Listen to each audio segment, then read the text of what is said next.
Las 5 semillas de naranja de Arthur Conan Doyle, entregado en formato de audiolibro por Aventuras Audibles.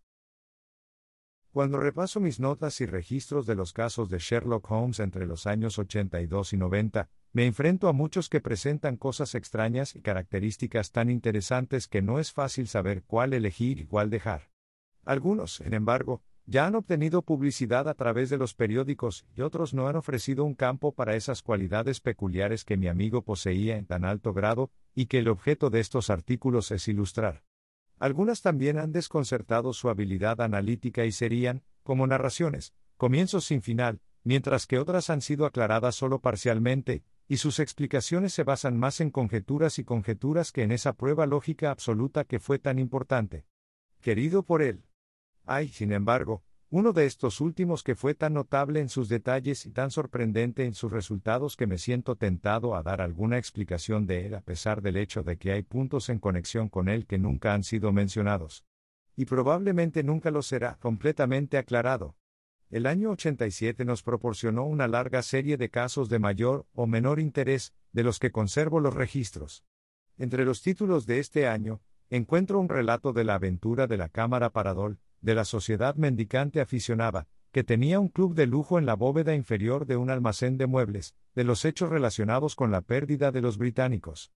La barca Sophie Anderson, de las singulares aventuras de los Grice Patterson en la isla de Ufa, y finalmente del caso del envenenamiento de Camberwell. En este último caso, como se recordará, Sherlock Holmes pudo, dando cuerda al reloj del difunto, demostrar que se le había dado cuerda 2 horas antes y que, por tanto, el difunto se había acostado dentro de ese tiempo, deducción que fue de suma importancia para esclarecer el caso. Es posible que las esboce todas en el futuro, pero ninguna presenta características tan singulares como la extraña serie de circunstancias que ahora he tomado mi pluma para describir. Eran los últimos días de septiembre, y los vendavales equinocciales se habían desatado con excepcional violencia. Durante todo el día el viento había aullado y la lluvia había golpeado las ventanas, de modo que incluso allí, en el corazón del gran Londres hecho a mano, nos vimos obligados a levantar la mente por un instante de la rutina de la vida, y a reconocer la presencia de esas grandes fuerzas elementales que gritan a la humanidad a través de los barrotes de su civilización, como bestias indómitas en una jaula. A medida que avanzaba la tarde, la tormenta se hizo más fuerte, y el viento lloraba y sollozaba como un niño en la chimenea. Sherlock Holmes estaba sentado de mal humor a un lado de la chimenea, revisando sus registros de crímenes, mientras yo, al otro lado, estaba inmerso en una de las bellas historias marinas de Clark Russell hasta que el aullido del vendaval procedente del exterior pareció mezclarse con el texto, y el chapoteo de la lluvia se prolongaba hasta convertirse en el largo vaivén de las olas del mar. Mi esposa estaba de visita en casa de su madre, y durante unos días yo volví a vivir en mi antigua vivienda de Baker Street. Bueno, dije, mirando a mi compañero, seguramente era la campana. ¿Quién podría venir esta noche? ¿Algún amigo tuyo, tal vez? Excepto a ti no tengo ninguno, respondió. No animo a los visitantes, un cliente, entonces. Si es así, es un caso grave. Nada menos haría salir a un hombre en tal día y a tal hora. Pero supongo que lo más probable es que se trate de algún compinche de la casera. Sin embargo, Sherlock Holmes se equivocó en su conjetura, porque se oyeron pasos en el pasillo y unos golpes en la puerta. Estiró su largo brazo para apartar la lámpara de él, y dirigirla hacia la silla vacía, en la que debía sentarse un recién llegado. «Adelante», dijo él. El hombre que entró era joven, de unos 22 años por fuera, bien arreglado y elegantemente vestido, con algo de refinamiento y delicadeza en su porte. El paraguas que llevaba en la mano, y su largo y brillante impermeable hablaban del mal tiempo que había atravesado. Miró ansiosamente a su alrededor a la luz de la lámpara, y pude ver que su rostro estaba pálido y sus ojos pesados, como los de un hombre abrumado por una gran ansiedad. «Le debo una disculpa», dijo, llevándose sus quevedos dorados a los ojos. «Confío en no entrometerme. Me temo que he traído algunos rastros de la tormenta y la lluvia a tu cómoda habitación. Dame tu abrigo y tu paraguas», dijo Holmes. «Pueden descansar aquí en el anzuelo y pronto estarán secos. Veo que has venido desde el suroeste». «Sí, de Horsham. Esa mezcla de arcilla y tiza que veo en las punteras es bastante distintiva. He venido a pedir consejo. Eso se consigue fácilmente, y ayudar, eso no siempre es tan fácil. He oído hablar de usted, señor Holmes». El mayor Prendergast me contó cómo lo salvó en el escándalo del Tankerville Club. Por supuesto. Fue acusado injustamente de hacer trampa jugando a las cartas. Dijo que se podía resolver cualquier cosa. Dijo demasiado, que nunca te dejen vencer. Me han golpeado 4 veces, 3 veces por hombres y 1 vez por una mujer, pero ¿qué es eso comparado con el número de sus éxitos? Es cierto que en general he tenido éxito, entonces puede ser así conmigo. Le ruego que acerque su silla al fuego, y me facilite algunos detalles sobre su caso. No es uno cualquiera, ninguno de los que vienen a mí lo es. Soy el último tribunal de apelación, y, sin embargo, me pregunto, señor, si, en toda su experiencia, alguna vez ha escuchado una cadena de acontecimientos más misteriosa e inexplicable que los que han sucedido en mi propia familia. Me llenas de interés, dijo Holmes. Por favor, proporciónenos los hechos esenciales desde el principio, y luego podré interrogarlo sobre los detalles que me parecen más importantes. El joven acercó su silla y empujó sus pies mojados hacia el fuego. Mi nombre, hijo, es John Openshaw, pero mis propios asuntos, hasta donde puedo entender, tienen poco que ver con este horrible asunto. Es una cuestión hereditaria, así que, para darle una idea de los hechos, debo remontarme al comienzo del asunto. Debes saber que mi abuelo tuvo 2 hijos, mi tío Elías y mi padre José. Mi padre tenía una pequeña fábrica en Coventry, que amplió cuando se inventó la bicicleta. Era titular de la patente del neumático irrompible Openshaw, y su negocio tuvo tal éxito que pudo venderlo y jubilarse con una gran competencia. Mi tío Elías emigró a Estados Unidos cuando era joven y se convirtió en plantador en Florida, donde se decía que le había ido muy bien. En el momento de la guerra luchó en el ejército de Jackson, y luego bajo el mando de Hood, donde ascendió a coronel. Cuando Lee depuso las armas, mi tío regresó a su plantación, donde permaneció durante 3 o 4 años. Hacia 1869 o 1870 regresó a Europa y adquirió una pequeña propiedad en Sussex, cerca de Horsham. Había hecho una fortuna muy considerable en los Estados Unidos, y la razón para dejarlos fue su aversión a los negros, y su disgusto por la política republicana de extenderles el derecho al voto. Era un hombre singular, feroz y de mal genio, muy mal hablado cuando estaba enojado y de carácter muy retraído. Durante todos los años que vivió en Horsham, dudo que alguna vez pusiera un pie en la ciudad. Tenía un jardín y 2 o 3 campos alrededor de su casa, y allí hacía ejercicio, aunque muchas veces durante semanas enteras no salía de su habitación. Bebía mucho brandy y fumaba mucho, pero no quería ver sociedad y no quería amigos, ni siquiera su propio hermano. A él no le importaba, de hecho, se encaprichó de mí, porque cuando me vio por primera vez yo era un joven de unos 12 años. Esto sería en el año 1878, después de haber estado 8 o 9 años en Inglaterra. Le rogó a mi padre que me dejara vivir con él, y fue muy amable conmigo a su manera. Cuando estaba sobrio le gustaba jugar conmigo al backgammon y a las damas, y me hacía su representante tanto ante los sirvientes como ante los comerciantes, de modo que cuando yo tenía 16 años ya era el dueño de la casa. Guardé todas las llaves y podía ir a donde quisiera y hacer lo que quisiera, siempre y cuando no lo molestara en su privacidad. Había, sin embargo, una singular excepción. Tenía una sola habitación, un trastero en el desván, que siempre estaba cerrado con llave, y en el que nunca me permitía entrar ni a mí ni a nadie más. Con la curiosidad de un niño, espié por el ojo de la cerradura, pero nunca pude ver más que la colección de baúles y bultos viejos que cabría esperar en una habitación así. Un día, era marzo de 1883, una carta con un sello extranjero yacía sobre la mesa, frente al plato del coronel. No era común para él recibir cartas, porque todas sus facturas las pagaba con dinero corriente y no tenía amigos de ningún tipo. ¿De la India?, dijo mientras lo cogía. Matasellos de Pondicherry. ¿Qué puede ser esto? Al abrirlo apresuradamente, saltaron 5 pequeñas pepitas de naranjas secas, que cayeron sobre su plato. Empecé a reírme de esto, pero la risa desapareció de mis labios al ver su rostro.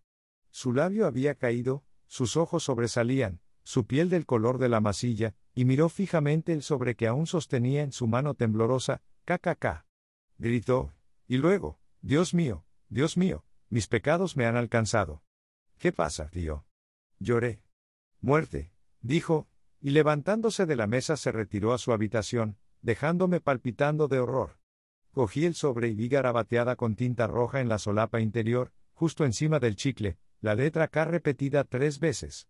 No había nada más salvo las 5 pepitas secas. ¿Cuál podría ser la razón de su terror abrumador?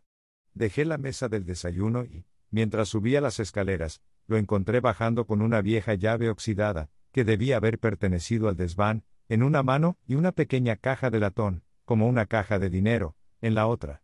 Pueden hacer lo que quieran, pero aún así les daré jaque mate, dijo con un juramento. Dile a Mary que hoy necesitaré encender fuego en mi habitación y envíaselo a Fordham, el abogado de Horsham. Hice lo que me ordenó y cuando llegó el abogado me pidieron que subiera a la sala. El fuego ardía intensamente y en la chimenea había una masa de cenizas negras y esponjosas, como de papel quemado, mientras que a su lado la caja de latón estaba abierta y vacía. Al mirar la caja, me di cuenta, sobresaltado, de que en la tapa estaba impresa la K triple que había leído en el sobre por la mañana. Deseo, John, dijo mi tío, que seas testigo de mi voluntad. Dejo mi patrimonio, con todas sus ventajas y desventajas, a mi hermano, vuestro padre, de donde sin duda descenderá hasta vosotros. Si puedes disfrutarlo en paz, bien. Si descubres que no puedes, sigue mi consejo, muchacho, déjalo en manos de tu peor enemigo. Lamento decirte algo tan engañoso, pero no puedo decir qué rumbo van a tomar las cosas. Por favor, firme el papel que le muestra el señor Fordham. Firmé el documento como me indicaron y el abogado se lo llevó. El singular incidente causó, como se puede imaginar, la impresión más profunda en mí, y reflexioné sobre él y le di vueltas en mi mente sin poder sacar nada de ello. Sin embargo, no pude librarme de la vaga sensación de temor que me dejó, aunque la sensación se hizo menos intensa a medida que pasaban las semanas, y no sucedía nada que perturbara la rutina habitual de nuestras vidas. Sin embargo, pude ver un cambio en mi tío. Bebía más que nunca y estaba menos inclinado a cualquier tipo de sociedad. Pasaba la mayor parte del tiempo en su habitación, con la puerta cerrada por dentro, pero a veces salía en una especie de frenesí de borracho, y salía corriendo de la casa y recorría el jardín con un revólver en la mano, gritando que no tenía miedo de nadie y que no debía ser encerrado, como una oveja en un redil, ni por el hombre ni por el diablo. Sin embargo, cuando estos arrebatos pasaban, se precipitaba tumultuosamente hacia la puerta, la cerraba y atrancaba detrás de él, como un hombre que ya no puede resistirse al terror que yace en las raíces de su alma. En esos momentos he visto su rostro, incluso en un día frío, brillar de humedad, como si recién sacado de una palangana. Bueno, para terminar con el asunto, señor Holmes, y para no abusar de su paciencia, llegó una noche en que hizo una de esas salidas de borracho de las que nunca volvió. Lo encontramos, cuando fuimos a buscarlo, boca abajo en un pequeño estanque cubierto de espuma verde, que se encontraba al pie del jardín. No había señales de violencia y el agua tenía solo 2 pies de profundidad, de modo que el jurado, teniendo en cuenta su conocida excentricidad, emitió un veredicto de suicidio. Pero yo, que sabía cómo se estremecía ante la sola idea de la muerte, tuve que hacer mucho esfuerzo para convencerme de que se había esforzado por afrontarla.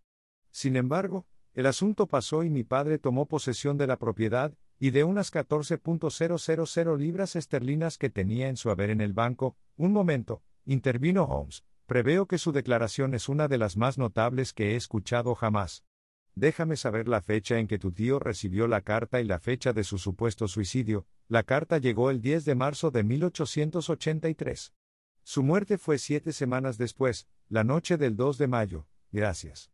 Por favor proceda. Cuando mi padre se hizo cargo de la propiedad de Horsham, él, a petición mía, hizo un examen cuidadoso del ático, que siempre había estado cerrado con llave.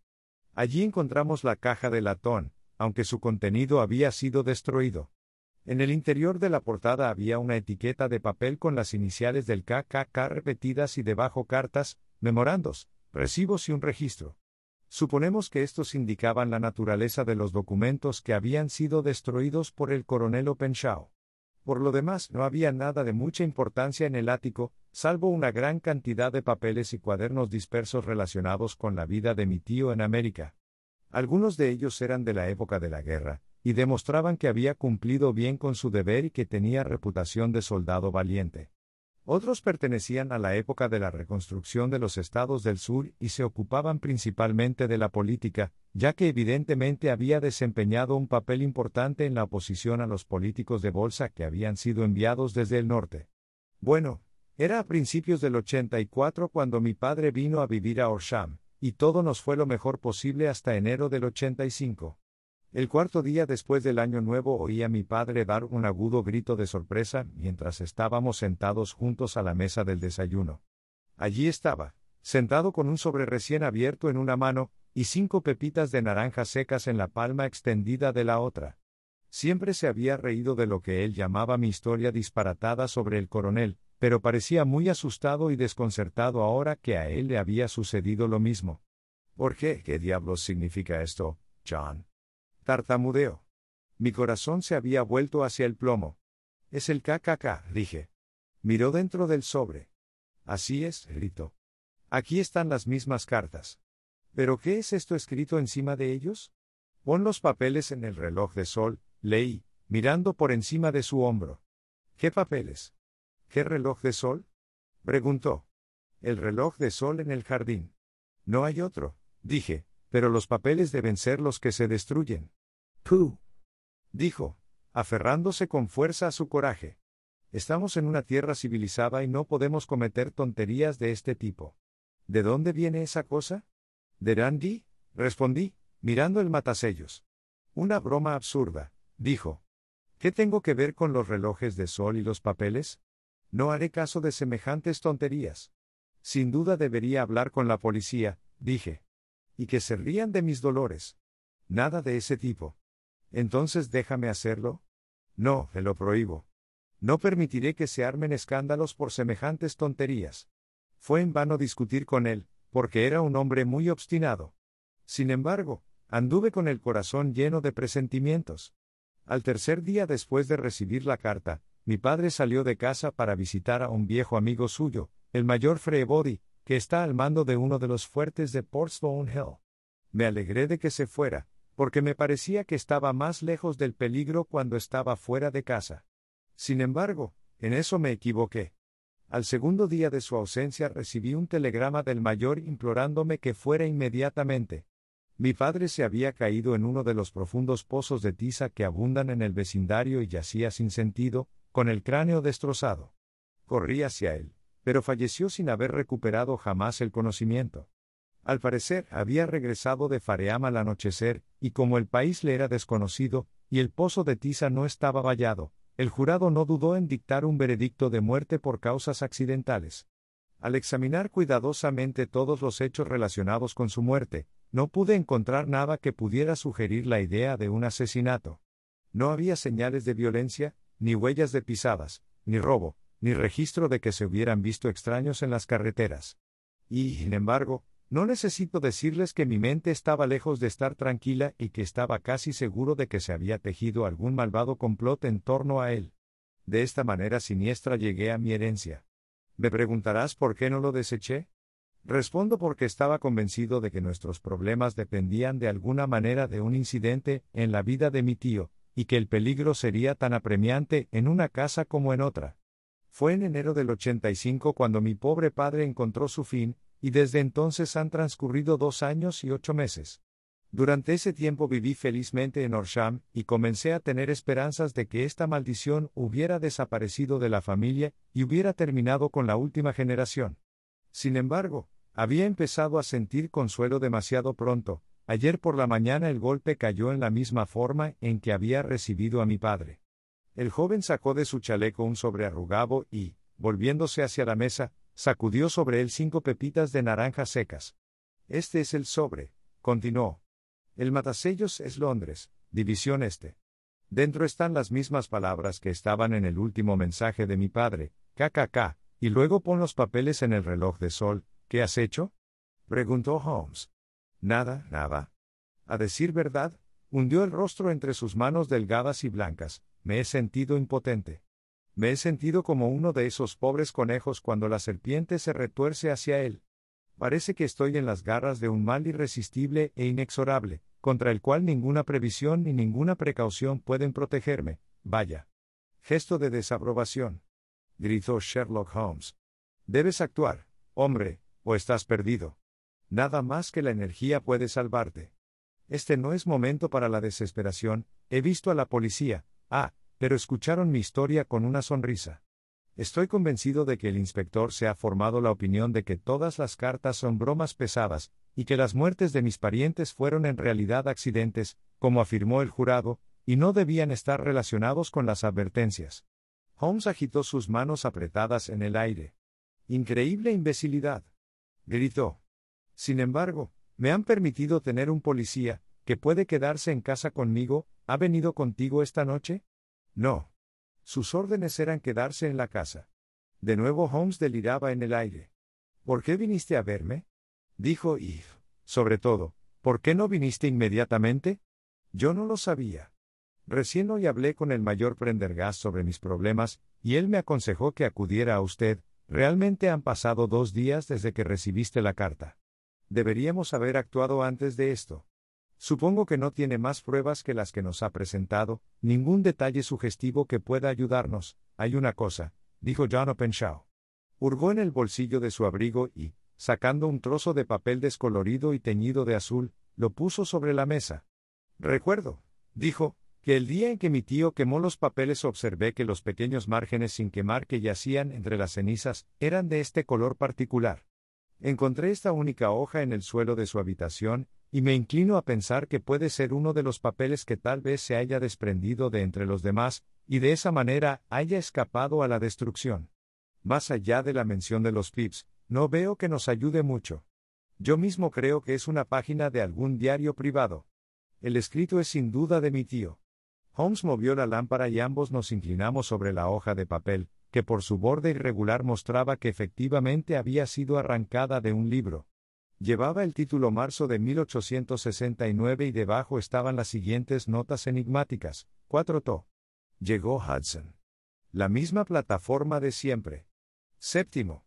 Coloque las pepitas en Cowley, Paramore y John Swain de San Agustín. 9. Cowley despejó. 10. John Swain despejó. 12. Visité Paramore. «Todo bien, gracias», dijo Holmes, doblando el papel y devolviéndolo a nuestro visitante. «Y ahora no debes perder ni un instante más. No podemos perder tiempo ni siquiera para discutir lo que me ha dicho. Debes llegar a casa inmediatamente y actuar. ¿Qué debo hacer? Solo hay una cosa que hacer. Debe hacerse de una vez. Debes poner este trozo de papel que nos has mostrado en la caja de latón que has descrito. También debes poner una nota para decir que todos los demás papeles fueron quemados por tu tío, y que este es el único que queda. Debe afirmar esto con palabras que transmitan convicción. Una vez hecho esto, debes colocar inmediatamente la caja sobre el reloj de sol, como se indica. ¿Lo entiendes?» «Completamente. No pienses en venganza, ni nada por el estilo, en este momento. Creo que podemos lograrlo por medio de la ley, pero nosotros tenemos nuestra red que tejer, mientras que la de ellos ya está tejida. La primera consideración es eliminar el peligro apremiante que os amenaza. El segundo es aclarar el misterio y castigar a los culpables. Te lo agradezco», dijo el joven, levantándose y poniéndose el abrigo. «Me has dado nueva vida y esperanza. Sin duda haré lo que me aconsejas, no pierdas ni un instante. Y, sobre todo, cuídate mientras tanto, porque no creo que pueda haber duda de que estás amenazado por un peligro muy real e inminente». «¿Cómo vuelves?» «En tren desde Waterloo. Aún no son las 9. Las calles estarán abarrotadas, así que confío en que estéis a salvo. Y, sin embargo, no puedes protegerte demasiado. Estoy armado, eso está bien. Mañana me pondré a trabajar en su caso. Entonces, ¿te veré en Horsham?» «No, tu secreto está en Londres. Es allí donde lo buscaré. Entonces te visitaré en un día o en 2 días, con noticias sobre la caja y los papeles. Seguiré tu consejo en todos los detalles». Nos estrechó la mano y se despidió. Afuera el viento todavía aullaba y la lluvia golpeaba y golpeaba contra las ventanas. Esta extraña y salvaje historia parecía habernos llegado de entre los locos elementos, arrastrada hacia nosotros como una sábana de algas en un vendaval, y ahora haber sido reabsorbida por ellos una vez más. Sherlock Holmes permaneció un rato en silencio, con la cabeza inclinada hacia adelante, y los ojos fijos en el resplandor rojo del fuego. Luego encendió su pipa y, recostándose en su silla, observó los anillos de humo azul que se perseguían hasta el techo. «Creo, Watson», comentó finalmente, «que de todos nuestros casos no hemos tenido ninguno más fantástico que este, salve, quizás, el signo del 4, bueno, sí. Excepto, tal vez, eso. Y, sin embargo, me parece que este John Openshaw camina en medio de peligros aún mayores que los Sholto, pero, ¿se ha formado usted, pregunté, algún concepto definido sobre cuáles son estos peligros? No puede haber ninguna duda sobre su naturaleza, respondió. Entonces, ¿qué son? ¿Quién es este KKK y por qué persigue a esta familia infeliz? Sherlock Holmes cerró los ojos y apoyó los codos sobre los brazos del sillón, con las yemas de los dedos juntas. El razonador ideal, observó, una vez que se le ha mostrado un solo hecho en todos sus aspectos, deduciría de él no solo toda la cadena de acontecimientos que condujeron a él, sino también todos los resultados que se seguirían de él. Él. Así como Cuvier podía describir correctamente un animal entero mediante la contemplación de un solo hueso, el observador que ha comprendido completamente un eslabón en una serie de incidentes debería ser capaz de establecer con precisión todos los demás, tanto antes como después. Todavía no hemos comprendido los resultados que la razón por sí sola puede alcanzar. En el estudio se pueden resolver problemas que han desconcertado a todos aquellos que han buscado una solución con la ayuda de los sentidos. Sin embargo, para llevar el arte a su punto más alto, es necesario que el razonador sea capaz de utilizar todos los hechos que han llegado a su conocimiento, y esto en sí mismo implica, como fácilmente verán, la posesión de todo el conocimiento, lo cual, incluso en estos días de educación gratuita y enciclopedias, es un logro un tanto raro. Sin embargo, no es tan imposible que un hombre posea todos los conocimientos que puedan serle útiles en su trabajo, y esto me he esforzado en lograr en mi caso. Si mal no recuerdo, en una ocasión, en los primeros días de nuestra amistad, definiste mis límites de manera muy precisa. Sí, respondí riendo. Era un documento singular. Recuerdo que la filosofía, la astronomía y la política estaban marcadas a cero. Botánica variable, geología profunda en lo que respecta a las manchas de barro de cualquier región dentro de 50 millas de la ciudad, química excéntrica, anatomía poco sistemática, literatura sensacionalista y registros criminales únicos, violinista, boxeador, espadachín, abogado y autoenvenenante con cocaína y tabaco. Creo que esos fueron los puntos principales de mi análisis. Holmes sonrió ante el último elemento. Bueno, digo ahora, como dije entonces, que un hombre debe mantener su pequeño ático con todos los muebles que pueda utilizar, y el resto puede guardarlo en el almacén de madera. Sala de su biblioteca, donde podrá conseguirlo si lo desea. Ahora bien, para un caso como el que se nos ha presentado esta noche, sin duda necesitamos reunir todos nuestros recursos. Por favor, pásame la letra K de la Enciclopedia Americana que está en el estante a tu lado. Gracias. Consideremos ahora la situación, y veamos qué se puede deducir de ella. En primer lugar, podemos comenzar con la fuerte presunción de que el coronel Openshaw tenía una razón muy poderosa para abandonar Estados Unidos. Los hombres de su edad no cambian todos sus hábitos, y cambian voluntariamente el encantador clima de Florida por la vida solitaria de una ciudad de provincias inglesa. Su amor extremo por la soledad en Inglaterra sugiere la idea de que temía a alguien o algo, por lo que podemos suponer como hipótesis de trabajo que fue el miedo a alguien o algo lo que lo expulsó de América. En cuanto a qué temía, solo podemos deducirlo considerando las formidables cartas que recibieron él y sus sucesores. ¿Observó los matasellos de esas cartas? El primero era de Pondicherry, el segundo de Dundee y el tercero de Londres, del este de Londres. ¿Qué deduces de eso? Todos son puertos marítimos. Que el escritor estaba a bordo de un barco, excelente. Ya tenemos una pista. No cabe duda de que la gran probabilidad, es que el escritor estuviera a bordo de un barco. Y ahora consideremos otro punto. En el caso de Pondicherry, transcurrieron 7 semanas entre la amenaza y su cumplimiento. En Dundee fueron solo unos 3 o 4 días. Eso sugiere algo. Una mayor distancia a recorrer, pero la carta también tenía un largo camino por recorrer, entonces no veo el sentido. Existe al menos una presunción de que el barco en el que se encuentran el hombre, o los hombres, es un velero. Parece como si siempre enviaran su advertencia o señal singular ante ellos cuando comienzan su misión. Verá con qué rapidez la escritura siguió la señal cuando llegó de Dundee. Si hubieran venido de Pondicherry en un vapor, habrían llegado casi tan pronto como su carta. Pero, en realidad, transcurrieron 7 semanas. Creo que esas 7 semanas representaron la diferencia entre el barco correo que trajo la carta y el velero que trajo al escritor. Es posible, más que eso. Es probable. Y ahora ve la urgencia mortal de este nuevo caso, y por qué insté al joven Openshaw a tener precaución. El golpe siempre ha caído al final del tiempo que tardarían los remitentes en recorrer la distancia. Pero este viene de Londres y, por tanto, no podemos contar con retrasos. Dios bueno. Lloré. ¿Qué puede significar esta persecución implacable? Los documentos que llevaba Openshaw son obviamente de vital importancia para la persona o personas en el velero. Creo que está bastante claro que debe haber más de uno. Un solo hombre no podría haber cometido dos muertes de tal manera que engañara al jurado forense. Debía haber varios allí, y debían ser hombres de recursos y determinación. Sus papeles pretenden tener, sea quien los tenga. De esta forma se ve que KKK deja de ser las siglas de un individuo, y se convierte en el distintivo de una sociedad, ¿pero de qué sociedad? Nunca, dijo Sherlock Holmes, inclinándose hacia adelante y bajando la voz, ¿nunca has oído hablar del Ku Klux Klan? Yo nunca he. Holmes hojeó el libro sobre sus rodillas. Aquí está, dijo al momento, Ku Klux Klan.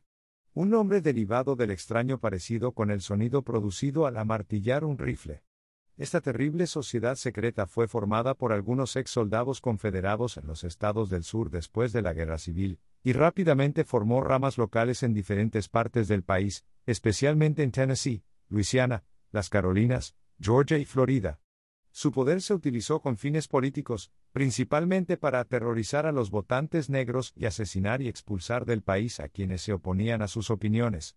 Sus ultrajes solían ir precedidos de una advertencia enviada al hombre marcado en alguna forma fantástica pero generalmente reconocida, una ramita de hojas de roble en algunas partes, semillas de melón o pepitas de naranja en otras. Al recibir esto, la víctima podría abjurar abiertamente de sus costumbres anteriores o huir del país.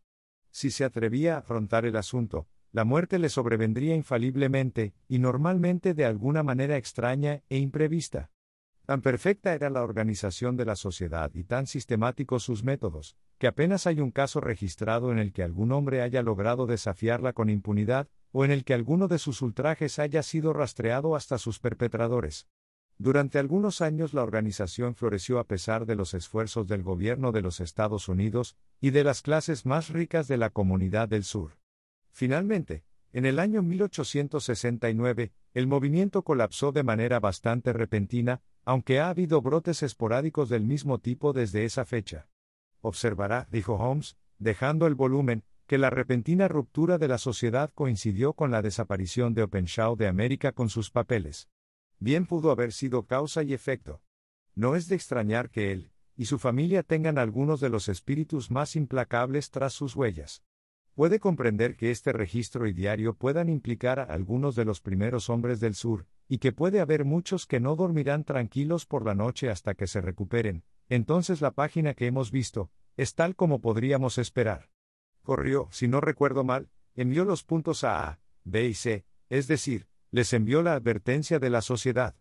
Luego hay entradas sucesivas que A y B limpiaron, o abandonaron el país, y finalmente que C fue visitado, con, me temo, un resultado siniestro para C. Bueno, creo, doctor, que podemos dejar entrar algo de luz en esta oscuridad. Lugar y creo que la única oportunidad que tiene el joven Openshaw mientras tanto es hacer lo que le he dicho. No hay nada más que decir o hacer esta noche, así que dame mi violín e intentemos olvidar durante media hora el tiempo miserable, y las costumbres aún más miserables de nuestros semejantes. Había despejado por la mañana y el sol brillaba con un brillo tenue a través del velo oscuro que se cierne sobre la gran ciudad. Sherlock Holmes ya estaba desayunando cuando bajé. Me disculparás por no esperarte, dijo. Preveo que tengo un día muy ocupado por delante investigando este caso del joven Openshaw. ¿Qué pasos tomarás? Yo pregunté. Dependerá en gran medida de los resultados de mis primeras investigaciones. Después de todo, puede que tenga que ir a Horsham. ¿No irás allí primero? No. Comenzaré con la ciudad. Simplemente toque el timbre y la criada le traerá el café. Mientras esperaba, levanté el periódico sin abrir de la mesa y lo miré. Descansaba sobre un título que me provocó un escalofrío en el corazón. Holmes, grité, llegas demasiado tarde. Ah, dijo, dejando su copa. Lo temía mucho. ¿Cómo se hizo? Habló con calma, pero pude ver que estaba profundamente conmovido. Mis ojos captaron el nombre de Openshaw, y el título Tragedia cerca del puente de Waterloo. Aquí está el relato. Anoche, entre las 9 y las 10, el agente de policía Cook, de la División H, de servicio cerca del puente de Waterloo, escuchó un grito de ayuda y un chapoteo en el agua. Sin embargo, la noche era extremadamente oscura y tormentosa, por lo que, a pesar de la ayuda de varios transeúntes, fue imposible realizar un rescate. Sin embargo, se dio la alarma y, con la ayuda de la policía del agua, finalmente se recuperó el cuerpo. Resultó ser el de un joven caballero cuyo nombre, según aparece en un sobre que se encontró en su bolsillo, era John Openshaw y cuya residencia está cerca de Horsham. Se conjetura que pudo haber bajado apresuradamente para tomar el último tren desde la estación de Waterloo, y que debido a las prisas y a la extrema oscuridad se perdió el camino, y caminó por el borde de uno de los pequeños embarcaderos para barcos de vapor fluviales. El cuerpo no presentaba signos de violencia y no cabe duda de que el fallecido había sido víctima de un lamentable accidente, que debería tener el efecto de llamar la atención de las autoridades sobre el estado de los embarcaderos ribereños. Nos sentamos en silencio durante algunos minutos. Holmes estaba más deprimido y conmocionado de lo que nunca lo había visto. «Eso hiere mi orgullo, Watson», dijo al fin. «Es un sentimiento mezquino, sin duda, pero hiere mi orgullo. Ahora se convierte en un asunto personal para mí. Si Dios me envía salud, pondré mis manos sobre esta pandilla. Que viniera a pedirme ayuda y que yo lo enviara a la muerte». Saltó de su silla y se paseó por la habitación con una agitación incontrolable, con las mejillas cetrinas enrojecidas y apretando, y abriendo nerviosamente sus largas y delgadas manos. «Deben ser demonios astutos», exclamó finalmente. «¿Cómo pudieron haberlo atraído allí abajo? El embankment no está en línea directa a la estación. Sin duda, el puente estaba demasiado lleno, incluso en una noche así, para su propósito. Bueno, Watson, veremos quién ganará a largo plazo. ¿Voy a salir ahora, a la policía? No, seré mi propia policía. Cuando haya tejido la red, podrán cazar las moscas, pero no antes. Estuve todo el día ocupado en mi trabajo profesional, y ya era tarde cuando regresé a Baker Street. Sherlock Holmes aún no había regresado. Eran casi las 10 cuando entró, pálido y agotado. Se acercó al aparador, arrancó un trozo del pan y lo devoró vorazmente, regándolo con un largo trago de agua. «¿Tienes hambre?», comenté. «Hambriento». Se me había escapado de la memoria. No he tomado nada desde el desayuno, nada. Ni un bocado. No tuve tiempo de pensar en ello. ¿Y cómo lo has logrado? Bien, ¿tienes una idea? Los tengo en el hueco de la mano. El joven Openshaw no permanecerá mucho tiempo sin vengarse. Vaya, Watson, pongamos sobre ellos su propia marca diabólica. Está bien pensado. ¿Qué quieres decir? Sacó una naranja del armario y, rompiéndola en pedazos, exprimió las pepitas sobre la mesa. De estos tomó 5 y los metió en un sobre. En el interior de la solapa escribió SH para Jo. Luego la selló y la dirigió a Capitán James Calhoun, barca Lone Star, Savannah, Georgia. «Eso le esperará cuando llegue a puerto», dijo riendo. «Puede que le dé una noche de insomnio. Lo considerará un precursor tan seguro de su destino como lo encontró Openshaw antes que él». «¿Y quién es ese Capitán Calhoun?» «El líder de la pandilla». «Tendré a los demás, pero él primero». «¿Cómo lo rastreaste entonces?» Sacó una gran hoja de papel de su bolsillo, toda cubierta de fechas y nombres. «He pasado todo el día», dijo, estudiando los registros de Lloyd y los archivos de los documentos antiguos, siguiendo la trayectoria futura de cada barco que hizo escala en Pondicherry en enero y febrero del 83. Fueron 36 barcos de buen tonelaje los que se reportaron allí durante esos meses. De ellos, uno, el Lone Star, me llamó instantáneamente la atención, ya que, aunque se decía que había salido de Londres, el nombre es el que se le da a uno de los estados de la Unión. Texas, creo. No estaba ni estoy seguro de cuál, pero sabía que el barco debía tener origen americano. ¿Entonces qué? Busqué en los registros de Dundee, y cuando descubrí que la barca Lone Star estaba allí en enero de 1985, mis sospechas se convirtieron en certeza. Luego pregunté qué barcos se encontraban actualmente en el puerto de Londres. Sí, el Lone Star había llegado aquí la semana pasada. Bajé al Albert Dock y descubrí que la marea temprana la había llevado río abajo esta mañana, de regreso a casa con destino a Savannah. Telegrafié a Gravesend y me enteré de que había pasado hace algún tiempo y, como el viento sopla del este, No tengo ninguna duda de que ya pasó Godwins, y no está muy lejos de la isla de White. ¿Qué harás entonces? Oh, tengo mi mano sobre él. Según tengo entendido, él y sus 2 oficiales son los únicos estadounidenses nativos en el barco. Los demás son finlandeses y alemanes. También sé que anoche los 3 estaban lejos del barco. Me lo dijo el estibador que ha estado cargando su carga. Para cuando su velero llegue a Savannah, el barco correo habrá llevado esta carta y el cable habrá informado a la policía de Savannah que estos 3 caballeros son muy buscados aquí acusados de asesinato. Sin embargo, siempre hay un error en los mejores planes humanos, y los asesinos de John Openshaw nunca recibieron las pepitas de naranja que les mostrarían que otro, tan astuto y resuelto como ellos, estaba tras sus huellas. Muy largos y muy severos fueron los vendavales equinocciales de aquel año.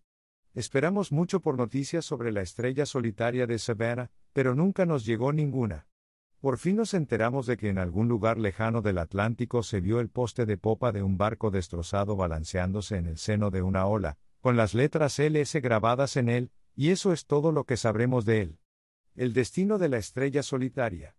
El fin. Gracias por escuchar un audiolibro de Aventuras Audibles. No olvides dar me gusta, suscribirte y estar atento a más aventuras en audiolibros extraordinarias.